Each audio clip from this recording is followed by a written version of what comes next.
പാകിസ്ഥാനിൽ നിന്ന് നമുക്കിപ്പോൾ ഏറ്റവും ലേറ്റസ്റ്റ് ആയിട്ട് വരുന്ന ഒരു വാർത്ത എന്താണെന്ന് വെച്ചാൽ ആഭ്യന്തര കലാപം പാകിസ്ഥാനിൽ പൊട്ടിപ്പുറപ്പെട്ടിരിക്കുകയാണ്. സിന്ധ് പ്രവിശ്യ മുതൽ ബലൂജ്, ഖൈബർ എന്നിങ്ങനെ നേരത്തെ പ്രശ്നങ്ങൾ ഉണ്ടായിരുന്ന എല്ലാ റീജിയനിലും ഇപ്പോൾ ആഭ്യന്തര കലാപം ഉണ്ടായിരിക്കുകയാണ്. ഇത് സംബന്ധിക്കുന്ന ചില സീരിയസ് റിപ്പോർട്ടുകൾ ഇപ്പോൾ പുറത്തു വന്നിട്ടുണ്ട്. ബലൂചിസ്ഥാനിലെ ഒരു പ്രവിശ്യ, ഒരു പട്ടണത്തിന്റെ മുഴുവൻ നിയന്ത്രണവും ഇപ്പോൾ അവിടുത്തെ ബലൂജ് വിമോചന സേനയുടെ കയ്യിലാണെന്നാണ് ഏറ്റവും ലേറ്റസ്റ്റ് ആയിട്ടുള്ള റിപ്പോർട്ട്.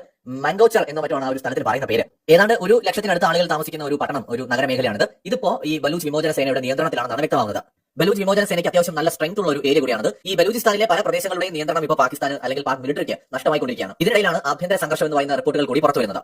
ഇന്ത്യ ഒന്നിന് പുറകെ ഒന്നായിട്ടുള്ള തിരിച്ചടികൾ പാകിസ്ഥാന് നൽകുന്നത് തുടരുകയാണ്. ഉദാഹരണത്തിന് പാകിസ്ഥാനിൽ നിന്നുള്ള ഉൽപ്പന്നങ്ങളുടെ ഇറക്കുമതി, അത് നേരിട്ടും അല്ലാതെ, പാകിസ്ഥാനിൽ നിന്ന് നേരിട്ട് വരുന്നത് മാത്രമല്ല മറ്റ് രാജ്യങ്ങളിൽ കൊണ്ടുവന്നിട്ട് അവിടെ നിന്ന് ഇന്ത്യയിലേക്ക് കൊണ്ടുവരുന്ന രീതി ഉണ്ടല്ലോ, അങ്ങനെയുള്ള സകല രീതിയിലും പാകിസ്ഥാനിൽ നിന്ന് ഇന്ത്യയിലേക്കുള്ള ചരക്ക് നീക്കം, വ്യാപാരം, ഇറക്കുമതി പൂർണ്ണമായിട്ടും ഇന്ത്യ ഇപ്പോൾ നിയന്ത്രിച്ചിരിക്കുകയാണ്, നിർത്തിയിരിക്കുകയാണ്. ഇന്ത്യയിൽ നിന്ന് പാകിസ്ഥാനിലേക്കുള്ള കയറ്റുമതിയിൽ നേരത്തെ തന്നെ നിയന്ത്രണം ഉണ്ടായിരുന്നു. അപ്പോൾ പാകിസ്ഥാനിൽ ആഭ്യന്തര സംഘർഷം ഉണ്ടാകുന്നതിന് പല കാരണങ്ങളുണ്ടായിരുന്നു. എന്ന് വെച്ചാൽ വിലക്കയറ്റം ഉണ്ടാകുന്നു, സാധനങ്ങളുടെ ലഭ്യത കുറയുന്നു, മരുന്നുകൾ കിട്ടുന്നില്ല. അത് മാത്രമല്ല ജനങ്ങളുടെ ആവശ്യങ്ങൾ നിറവേറ്റാൻ ഗവൺമെന്റ് പരാജയപ്പെടുകയാണ് പാകിസ്ഥാനിൽ. അതിന് പുറമെയാണ് യുദ്ധ സാഹചര്യം ഉണ്ടാകുന്നത്. വിഘടനവാദ ഗ്രൂപ്പുകൾ, സിന്ധ് പ്രവിശ്യയിലുള്ള വിഘടനവാദ ഗ്രൂപ്പുകൾ ഇപ്പോൾ കൂടുതൽ ശക്തി പ്രാപിക്കുന്നു എന്നും റിപ്പോർട്ടുകൾ വരുന്നുണ്ട്. നേരത്തെ അവരൊന്ന് ദുർബലമായിരുന്നെങ്കിൽ ഇപ്പോൾ കൂടുതൽ ശക്തി പ്രാപിക്കുകയാണ്. പ്രത്യേകിച്ച് സിന്ധ് പ്രവിശ്യയിലേക്കുള്ള ചൈനയുടെ കടന്നുവരവിനെതിരായിട്ട് നേരത്തെ തന്നെ സാമാന്യ ജനങ്ങൾക്കിടയിൽ തന്നെ പ്രതിഷേധം ഉണ്ടായിരുന്നു. എന്നാൽ ഈ പ്രത്യേക സാഹചര്യത്തിൽ സിന്ധിലെ വിഘടനവാദ ഗ്രൂപ്പുകളും വിഭജനത്തിനായിട്ടുള്ള ഒരു തയ്യാറെടുപ്പ് നടത്തുന്നു എന്നാണ് ഇപ്പോൾ പുറത്തു വരുന്ന റിപ്പോർട്ട്. ഇതിനിടയിലാണ് ബലൂചിസ്ഥാനിൽ പല പ്രവിശ്യകളുടെയും നിയന്ത്രണം തന്നെ പാകിസ്ഥാൻ സൈന്യത്തിനും പോലീസിനും നഷ്ടമാകുന്നത്. പഷ്തൂണുകളും കൂടുതൽ ശക്തമായിട്ട് പാകിസ്ഥാനെതിരെ ഫൈറ്റ് ചെയ്യാനായിട്ട് തയ്യാറെടുക്കുകയാണ്. കാരണം ഇന്ത്യ പാകിസ്ഥാൻ ഒരു സംഘർഷം ഉണ്ടാവുകയാണെങ്കിൽ ആ അവസരത്തിൽ ഈ ഒരു വിമോചനത്തിന് വേണ്ടി പോരാടുന്ന, സ്വതന്ത്ര രാവുക എന്ന സ്വപ്നത്തോടെ പോരാടുന്ന വിഭാഗങ്ങൾക്ക് ആ ഒരു അവസരത്തിൽ അവരുടെ ആഗ്രഹവും നിറവേറ്റാൻ കഴിയുമെന്ന് അവർ വിചാരിക്കുകയാണ്. എന്ന് വെച്ചാൽ തയ്യാറെടുപ്പുകൾ ഇന്ത്യയിൽ മാത്രമല്ല, പാകിസ്ഥാൻ സൈന്യത്തിനിടയിൽ മാത്രമല്ല, പാകിസ്ഥാന്റെ ഉള്ളിൽ സായുധ സംഘടനകൾക്കിടയിൽ നടക്കുകയാണ്. എന്ന് വെച്ചാൽ അവസരം നഷ്ടമാക്കരുത്. ഇന്ദിരാഗാന്ധിക്ക് ശേഷം ഇന്ത്യ കണ്ട ഏറ്റവും ശക്തനായ